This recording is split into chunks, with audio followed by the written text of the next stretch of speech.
Prime Minister Narendra Modi addressed the IAS officers of the 2020 batch in the concluding session of the Assistant Secretary Program 2022 in New Delhi yesterday. Home Minister Amit Shah will begin his 3-day tour to Northeast today.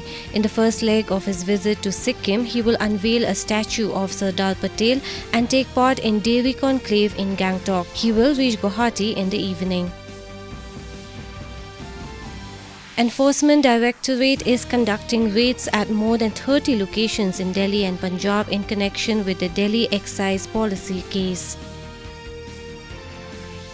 Union Minister of State for Home Ajay Kumar Mishra today said the Rapid Action Force is playing a key role in keeping peace in the country and helping the nation's progress in all spheres.